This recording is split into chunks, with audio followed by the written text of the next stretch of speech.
I discovered a leaked photo of my wife with her CEO and stayed silent. Instead of confronting her, I planned a slow, precise revenge, ending in a public reveal that shattered her image under the brightest lights of the room. Before continue, please like this video and subscribe to my channel. That's free and only way to support us. Thank you. My name is Aaron, I'm 34, and until that day, I thought I had my life figured out. I wasn't living some fairy tale romance, but I believed my marriage had a foundation you could build on. Then, out of nowhere, the ground under me split open. It happened on a dull Tuesday afternoon. I was half slouched at my desk, scrolling through my phone to escape the boredom. That's when the image appeared, a leaked photo that shouldn't have existed. The kind you don't want to see, but once it's in front of you, you can't unsee it. It was her, Naomi, my wife, standing in a plush hotel lobby beside her CEO. His hand rested on her lower back, claiming space that wasn't his to claim. Her body leaned toward him in a way that told me the gap between them wasn't just physical. It wasn't crystal clear, but it was clear enough. You know how your gut reacts before your brain has time to catch up? That's what happened. A sharp, sinking jolt in my stomach that whispered, "This isn't innocent." I didn't send a message. I didn't call. I didn't ask her where she was at that moment. Instead, I saved the photo and slid my phone into my pocket. My heart was racing, but my face stayed calm. Because right then, I decided I wouldn't confront her. Not yet. She'd expect anger, shouting, questions. That's the easy script. I wanted something different, a game where only I knew the rules, and she wouldn't even realize we were playing until she'd already lost. I didn't know exactly how it would end, but I knew one thing for certain: when it did, she'd never forget it. The hardest part wasn't seeing the photo. It was waking up the next morning and pretending nothing had happened. I had to greet Naomi like I always did, pour her coffee, talk about the weather, and nod at her half-interested work stories while that image burned in my mind. She moved around the kitchen in her usual rhythm, completely unaware I already knew more than she wanted me to. I noticed things I'd never paid attention to before: the way she kept her phone within arm's reach, the quick flick of her eyes to the screen whenever it buzzed, the subtle smile she didn't even realize she gave when she was typing. I didn't ask questions. In fact, I went the other way.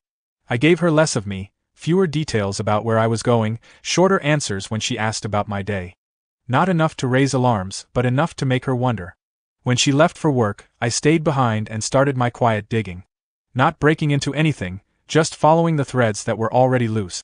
Checking social media tags, scrolling through mutual friends' posts, looking for overlaps in her timeline that didn't make sense. That's when I noticed a pattern. There were evenings she said she'd stayed late at the office, but photos from work events showed no sign of her. A couple of receipts in our shared email account from places I'd never been, fancy restaurants that didn't match her grabbing takeout excuse. Piece by piece, it was like assembling a puzzle. And with every new piece, the picture looked less like an accident and more like a double life. I didn't let it change how I acted around her. If anything, I turned up the charm. I laughed at her jokes, made her favorite meals, even surprised her with coffee on a random afternoon. The more secure she felt, the less she'd guard her tracks. I wasn't just collecting evidence. I was setting the stage. And when the curtain finally rose, I wanted her to feel like she'd walked straight into the trap without ever seeing it. The first rule of psychological warfare is simple: you don't go for the knockout punch right away. You make them doubt the ground under their feet. One hairline crack at a time. I started small, changing my routines just enough for her to notice. If I usually called her during lunch, I stopped. If I always joined her for evening TV, I'd suddenly have work to finish in the other room. Not excuses, not lies, just absences. She noticed. She didn't say it outright, but I could see it in the way she glanced at me longer than usual, like she was trying to read my thoughts. One evening, while she was in the shower, her phone buzzed on the nightstand. I didn't touch it, but when she came out and saw it in the same place, she hesitated for a fraction of a second before picking it up. It was enough. That tiny flicker in her expression told me she was already guarding something. At dinner, I let silences stretch longer than they needed to. People can handle anger, it's loud and obvious. But silence? Silence makes them fill in the blanks themselves, and whatever they imagine is usually worse than the truth. I began humming a certain tune around the house, a slow, almost haunting melody I'd heard in the background of one of those leaked hotel videos floating online. She didn't react the first few times, but eventually, I caught the twitch in her jaw when she heard it. It was working. The seeds were planted. Doubt was in the soil, and her mind was watering it every day. Meanwhile, my own work continued. I tracked her patterns, watched for changes in her habits, quietly gathered proof until I had more than enough to blow the whole thing open. But I wasn't ready yet. No, the best revenge is a slow-cooked meal. And mine was just starting to simmer. By now, I had enough proof to blow her world apart in an instant. But instant wasn't what I wanted. I wanted her to feel it first, the slow, creeping unraveling of the life she thought she controlled. I started with her social circle.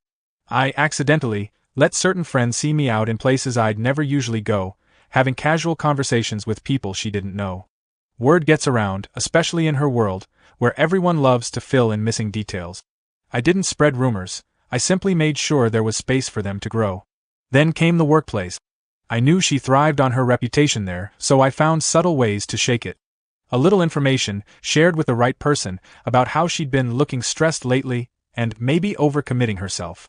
Nothing accusatory, just seeds of doubt planted in people who valued polished appearances.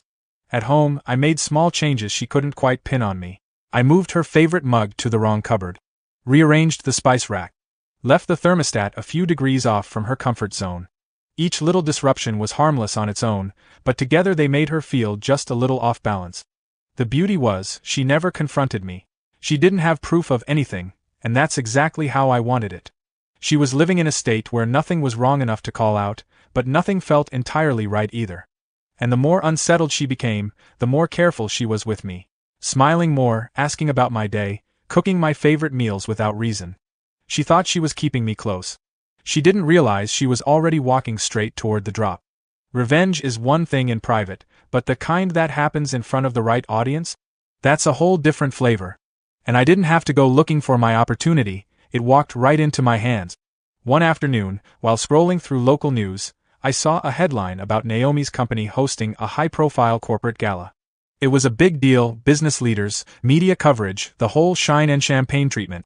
And guess who was front and center in the promotional photos? The CEO himself. And Naomi, standing beside him like she belonged there. They'd be on stage. Cameras everywhere. Eyes everywhere.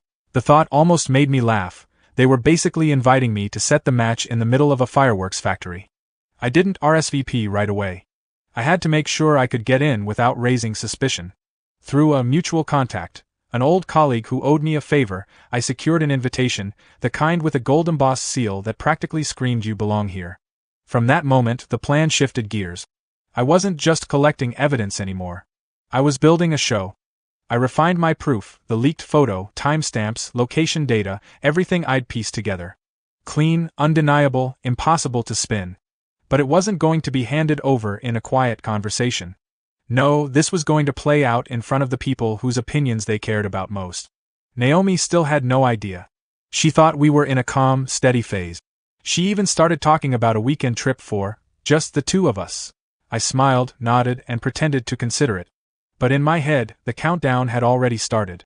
The gala wasn't just going to be another corporate event. It was going to be the night she wished had never happened. The weeks leading up to the gala were almost peaceful, at least, that's how Naomi must have seen them. I eased off the subtle sabotage, stopped changing routines, and acted like my old self again. It was the kind of calm that makes people think the storm has passed. I became attentive, thoughtful, even playful. If she wanted to talk, I listened. If she wanted to go out, I suggested the place. I made sure she felt like whatever tension we'd had was gone. She relaxed, and with that came the carelessness I'd been waiting for. Her phone started lying around again. I didn't need to touch it anymore, I'd already gathered more than enough. But I noticed her messages popping up more frequently. His name didn't appear, of course, but the tone in her face when she read them told me who it was. Meanwhile, I fine-tuned the final plan. My contact on the gala's media team agreed to help with the presentation slides. All it took was a small payment and a promise that their name would never be mentioned. I gave them a USB drive, a polished set of slides for the event, and tucked inside one extra file. The kind that wouldn't be noticed until it was too late. At night, I'd lie in bed, listening to her steady breathing beside me, thinking about how the air would be ripped from her chest when the screen lit up. How the sound in the room would change, that sharp collective intake when an audience realizes they've just seen something they weren't meant to. By the final week, she was glowing again. New dress ordered, hair appointment booked. She was counting down to a night of attention and admiration. I was counting down to the night she'd see her own life burn down under the lights. The hotel ballroom looked like it had been built just for the sake of making people feel small.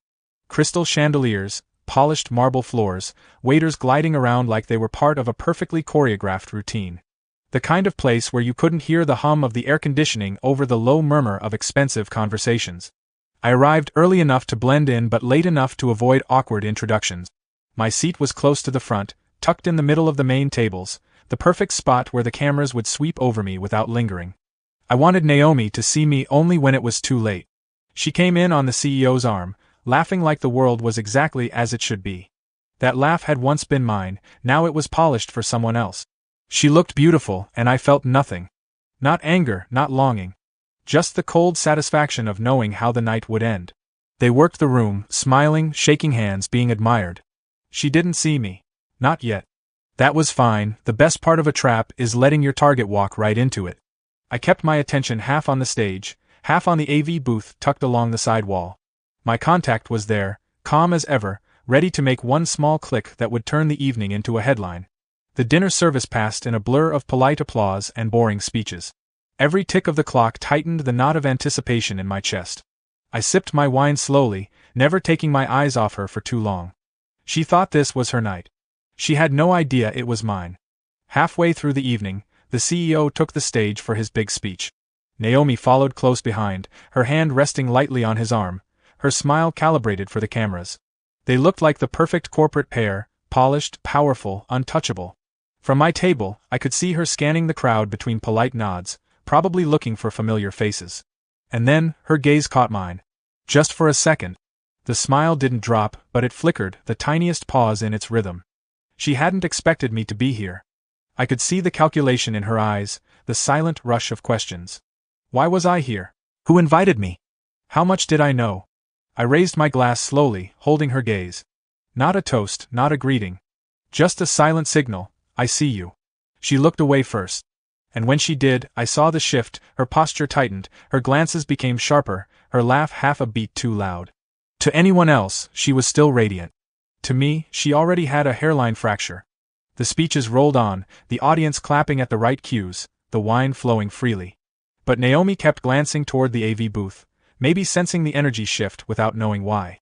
I sat back calm, patient. This was the moment in a storm where the wind changes direction. She didn't know the lightning was already aimed at her.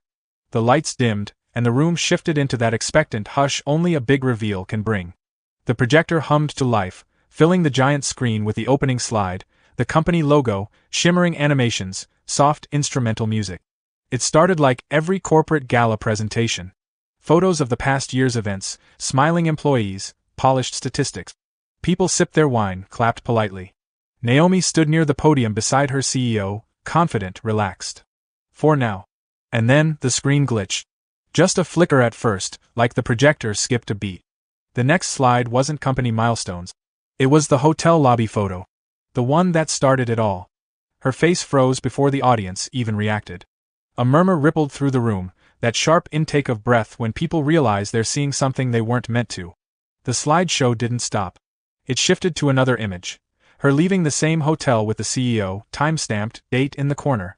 Then another, a candid shot in the lobby cafe, his hand brushing hers. Gasps turned into whispers. Phones came up. Someone stifled a laugh in the back. The CEO's smile cracked, his hands curling into fists at his sides.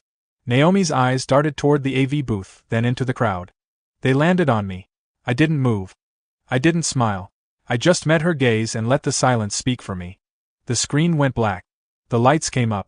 And for a moment, no one moved, the entire room balancing in that stunned, electric quiet after a bomb goes off. The room didn't go back to normal. It couldn't. Conversations broke into scattered bursts, some sharp with shock, others hushed with gossip.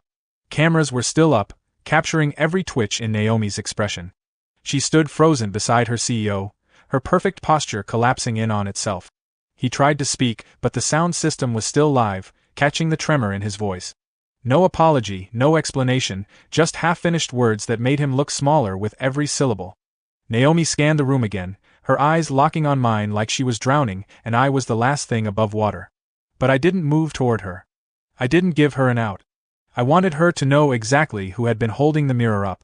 I stood, slow and deliberate, sliding my chair back without a sound. The heads around me turned, some following my gaze, some already piecing the story together. I adjusted my jacket, gave one last measured look in her direction, and turned for the exit. I didn't rush. I walked through the ballroom doors as if this was just another evening, as if I hadn't just detonated the life she'd so carefully staged. Outside, the night air was cool and clean, the city lights stretched out like they were welcoming me back to a world that didn't have her in it anymore. Behind me, the gala would stumble on, but for Naomi, that night had already ended. The whispers, the stares, the headlines would finish the rest. I didn't need to watch the fallout. I'd already won. Please like this video and subscribe to my channel. That's free and only way to support us. Thank you.